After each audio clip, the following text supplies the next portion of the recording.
In this problem, we're being asked to find something called a difference quotient for this quadratic function. And difference quotients are something that will come up in calculus, and they're important to use to find what are called limits. But for right now, we're just going to practice the mechanics of how you would calculate a difference quotient. So the form here is f of x plus h minus f of x over h, where h, of course, is not 0 because you can't have 0 on the bottom of a fraction.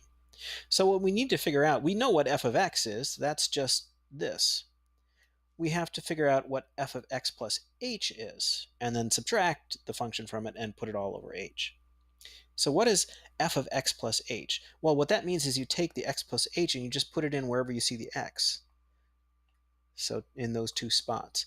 So I would have 5 times x plus h quantity squared. So this is where x was, I put in x plus h. And then I have plus 2 times x plus h instead of x.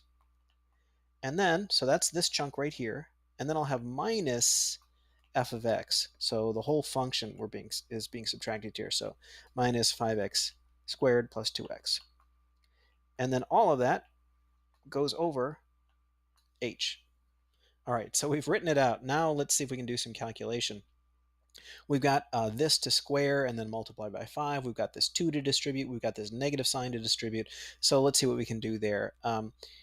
First of all, let's just do the x plus h squared up here. You know, x plus h squared is just x plus h times x plus h. And you would FOIL that out, and that would equal x squared plus 2xh plus h squared. If you don't believe me, FOIL it out for yourself, test that. And then we're going to take this thing in here and multiply it by 5. When I do that, I'm going to get 5x squared plus 10xh plus 5h squared. So that's just taking this 5 and multiplying it by all of these terms up here. Now I'm going to go to my next term here and distribute the 2. So plus 2x plus 2h. And now I'm going to distribute my negative sign here. So minus 5x squared and a minus 2x. And of course, all of this is over h.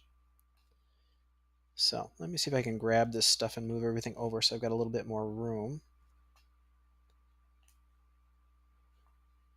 Oh, I lost my squared there. There we go. Okay. So now let's see if we can simplify a little bit. Get rid of these. So what are the like terms here? Well, first off, I notice I have a 5x squared and a negative 5x squared. So let me just use a different color. So those guys add up to 0, so I can just get rid of those. See if I've got anything else like that. Aha, here I've got a 2x and a negative 2x, so that can go away. And then let's see, I've got my 10xh, I've got 5h squared, I've got 2h. So let's rewrite that in a way that makes better sense. So 5h squared and 2h plus 10xh. And all of that is over h. And then as you can see, there's an h we can factor out here. So if I pull out an h, that means this goes away, and this goes away. So what we would get, and then this cancels here, so what we get is 5h plus 10x plus 2. And that is the end result of our difference quotient.